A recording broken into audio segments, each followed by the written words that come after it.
നമസ്കാരം, കൊട്ടാരക്കര മീഡിയയിലേക്ക് സ്വാഗതം. കൊച്ചി പള്ളുരുത്തിയിൽ മൃതദേഹങ്ങൾ തമ്മിൽ മാറിപ്പോയി. ഒടുവിൽ സംസ്കരിച്ച ശേഷം വീണ്ടും കുഴിച്ചെടുത്ത് ബന്ധുക്കൾക്ക് കൈമാറേണ്ടി വന്നു.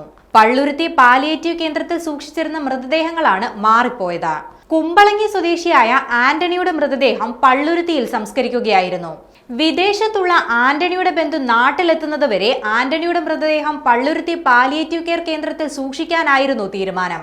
പിന്നാലെ വെള്ളിയാഴ്ച ബന്ധു എത്തിയ ശേഷം വീട്ടിലേക്ക് കൊണ്ടുപോകുമ്പോഴാണ് മൃതദേഹം മാറിപ്പോയ വിവരം വീട്ടുകാർ ശ്രദ്ധിക്കുന്നത്. ഉടൻ തന്നെ പാലിയേറ്റീവ് കെയർ യൂണിറ്റ് അധികൃതരെ വിവരം അറിയിക്കുകയും ചെയ്തു. അപ്പോഴാണ് ആന്റണിയുടെ മൃതദേഹം മറ്റൊരാളുടേതിനു പകരം കൊണ്ടുപോയി സംസ്കരിച്ച കാര്യം തിരിച്ചറിയുന്നത്.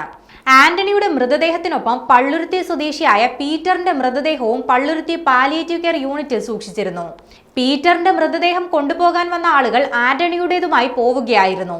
അവർ പള്ളിയിലെ ചടങ്ങുകൾക്ക് ശേഷം വ്യാഴാഴ്ച തന്നെ സംസ്കാരം നടത്തുകയും ചെയ്തു. പീറ്ററിന്റെ വീട്ടിൽ മതിയായ സൗകര്യങ്ങൾ ഇല്ലാത്തതിനാൽ നേരിട്ട് പള്ളിയിലേക്ക് കൊണ്ടുപോവുകയായിരുന്നു. അതിനാൽ തന്നെ വീട്ടിൽ പൊതുദർശനവും നടത്തിയിരുന്നില്ല.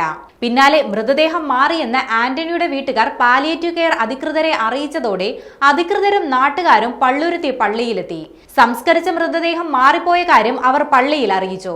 ഉടൻ തന്നെ പള്ളിയിൽ നിന്ന് ഇടപെടൽ ഉണ്ടാവുകയും ഇരു കൂട്ടരും സംസാരിച്ച് ധാരണയിലെത്തുകയും ചെയ്തു.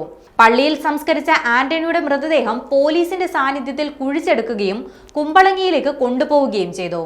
പിന്നീട് പീറ്ററിന്റെ മൃതദേഹം പള്ളുരുത്തി പള്ളിയിലും ആന്റണിയുടേത് കുമ്പളങ്ങിയിലെ പള്ളിയിലും സംസ്കരിച്ചു.